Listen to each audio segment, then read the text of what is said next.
I'm 29 years old, and I recently got a call from my mom. I hadn't talked to her in almost 5 years. She said she needed my help because my sister and her husband had just gone through a tragedy. Here's some background. The man who is now my sister's husband was once supposed to be my husband. My sister Melissa, who's 27, got together with my fiancé Lucas, 29, on the day of my engagement. Lucas and I had been together since college, and he proposed to me after almost 5 years of dating. He threw a surprise party for us on the night of our engagement. I remember feeling on top of the world until around 1 p.m. when I went out into the backyard for better reception and saw my sister all over Lucas. They were kissing so passionately that for the first couple of seconds, they didn't even notice me standing there shocked. I couldn't believe he would do this to me after nearly 5 years together, especially on the night of our engagement. When they finally noticed me, they broke apart instantly, but the damage was done. I ran to my car, drove to the nearest hotel, and hyperventilated from shock. I desperately hoped what I saw wasn't real. Then Melissa texted me, apologizing but confessing she was in love with Lucas, and this had been going on for a long time. I was alone in a hotel room when I got that text and broke down completely. Soon after, Lucas texted me with a similar apology, saying he proposed to me hoping it would help him forget Melissa. But it hadn't worked. He said it wasn't about me. They believed they were meant to be together. I realized I was just a temporary stand-in for Lucas until he could be with Melissa. I stayed at the hotel for a couple of days, trying to pull myself together. I felt like I was losing my mind, hoping this was all some cruel joke. After almost 4 days, I went back home because I needed to collect my things and couldn't risk losing my job. When I arrived home, I found out my family had been living with Lucas all this time, waiting for me to return. It would have been touching if it wasn't for how I had left.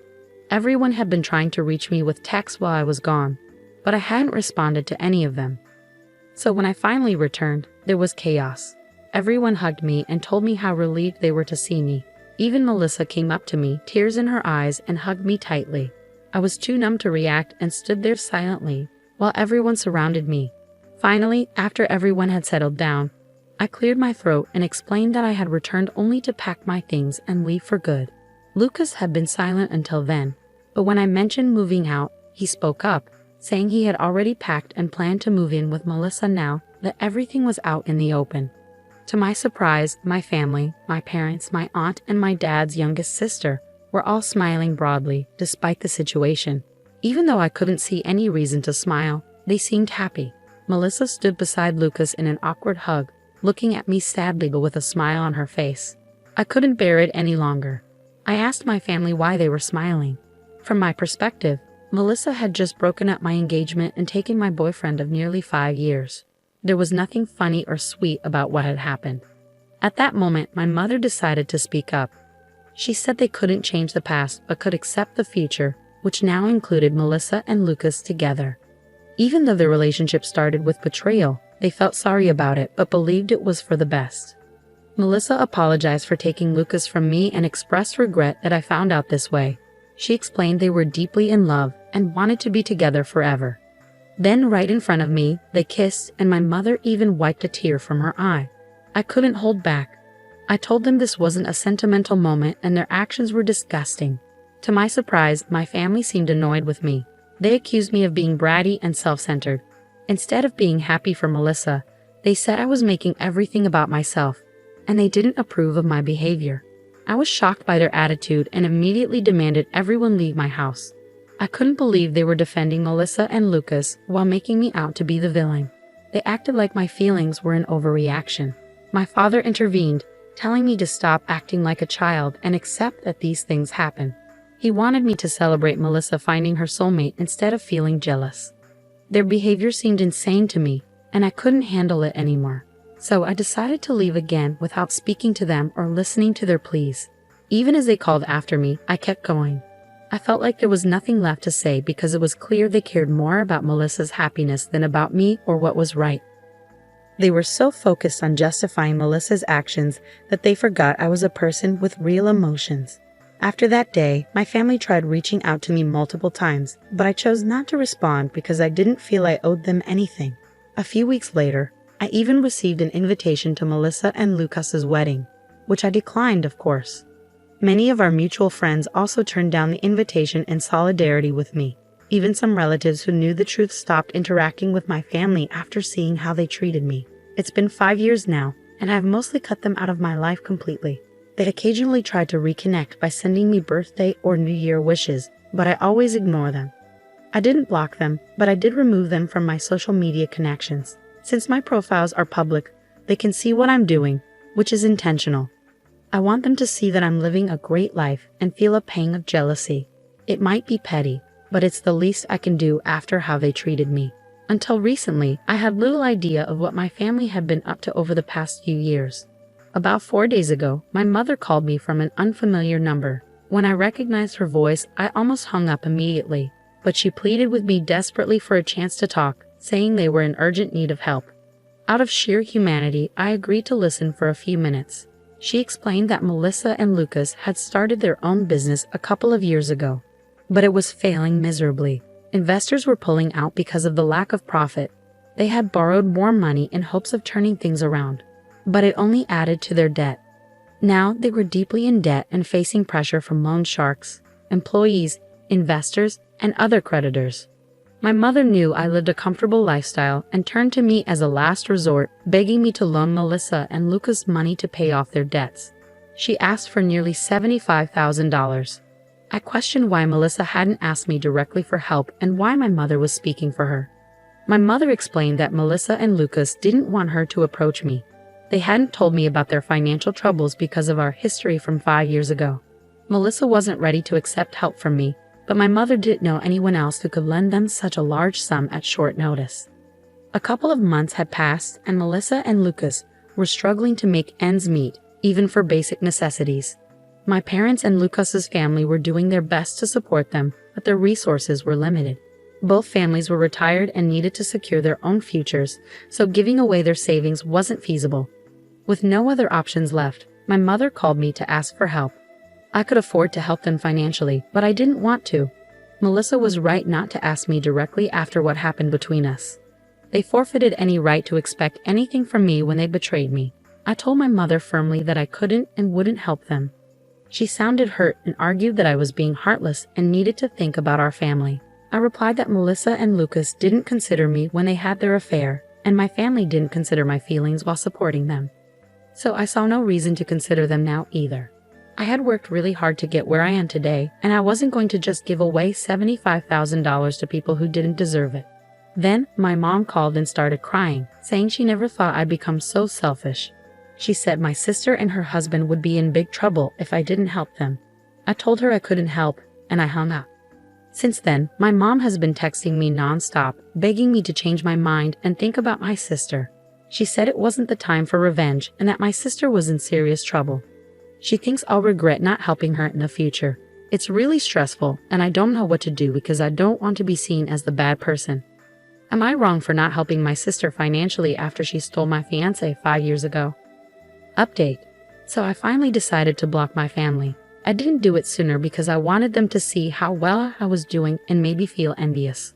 Also, I worried I might regret cutting them off if something bad happened to them. But now, I just don't care. I should have cut ties with them 5 years ago. I don't know why I kept them around for so long. That was my mistake. Refusing to help my sister now isn't about being petty. It just makes sense. They've already wasted a lot of money, and even if I gave them some now, they probably wouldn't be able to pay it back. $75,000 is a lot of money even for someone like me who's doing well financially. If I lend that much, I expect it back, even from close friends. But these people aren't close to me, and I can't count on them to repay me. So there's no reason for me to give them money. It's that simple. I talked to a few friends about it, and they agreed I made the right call. It's not about revenge, it's just not practical to help them after how they treated me in the past. Now that my mother can't contact me anymore, I don't have to worry about feeling guilty. Update 2. Hey everyone, something pretty intense happened today. I was at work when my neighbor called to say there was a couple outside my house causing a scene, yelling for me to come out and talk to them. She said they seemed unstable and had been there for an hour, refusing to leave. I asked for a description, and deep down, I knew it was Melissa and Lucas. My neighbor insisted I come home to handle the situation, and I agreed. With Melissa and Lucas, trouble always followed. I thanked her and rushed home to make sure they didn't get inside my house. I got home in about 15 minutes and caught them trying to break into my house by picking the lock. I parked in front of my place and asked them what they were doing. I tried to call the police, but Lucas knocked the phone out of my hand. Melissa then said they were only here to talk and didn't want anything from me, at least not right now. I told them to make it quick and insisted we stay outside in the yard. I didn't feel comfortable inviting them inside, especially since they seemed hostile despite claiming they didn't want anything from me. Melissa began speaking. She said my mother had told her about the phone call I ignored and how I had blocked them all. She accused me of being unfair and said it had been 5 years since the incident with my fiancé, so I should have moved on by now. She claimed I was acting dramatically to get attention from the family and felt insulted by my refusal to help them. That's why she wanted to talk to me. She explained that she had managed to gather the money this time by selling their house and jewelry, but she might need more in the future. Melissa said she needed assurance that I would be there to help again. I firmly told her no. I made it clear she couldn't rely on me because I deeply dislike her and her husband. I was so furious that I even mentioned how close I was to hitting her, so they should leave immediately. Then Lucas demanded that I sign a document promising to give them money whenever they asked. I couldn't believe it. I knew it wouldn't be legally binding if I signed it under duress. They were being unreasonable and seemed to think they could manipulate me into doing something like that. I ordered both of them to leave, but Melissa pushed me and insisted that I had to help them because we were family, and I couldn't avoid my responsibilities like this.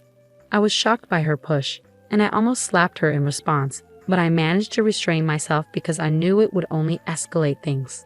Instead, I quickly grabbed my phone from the ground where Lucas had knocked it, and I ran to my car. I jumped in and drove off without even looking back. Since I had left the engine running earlier, I was able to speed away quickly. They didn't attempt to chase me on foot, so they stayed at my house, which was unfortunate for them. Once I was a safe distance away, I called the police and explained the situation. I hurried back home and arrived just in time for the police to show up. In less than 20 minutes, I gave them all the details, and they arrested Melissa and Lucas. I knew the charges might not be severe, but it was worth it to have them taken away and not have to deal with them anymore. It's been a few hours since then, and surprisingly, I haven't heard from anyone in my family. I thought someone might try to contact me from a different number by now, but they haven't. It makes me think they might be done with the situation and won't bother me again. Or maybe they're waiting for things to calm down before reaching out. Update 3. Hi, it's been about a week since my last update. I had started to think my family might leave me alone after I called the police on Melissa and Lucas. But I was wrong. They still found a way to bother me, and this time it was my parents who came to my house, asking if they could talk to me. This happened yesterday, and they seemed much more humble compared to Melissa and Lucas, so I allowed them in. My mother started crying as soon as she came in, apologizing for taking Melissa's side over mine in the past.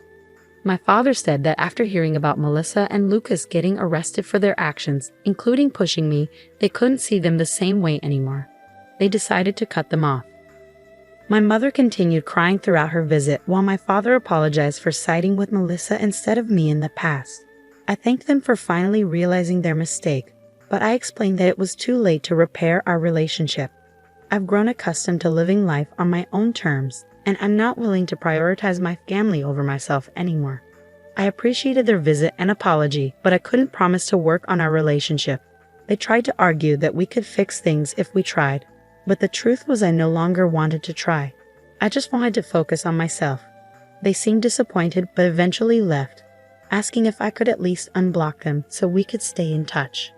I've unblocked my parents now, which feels strange.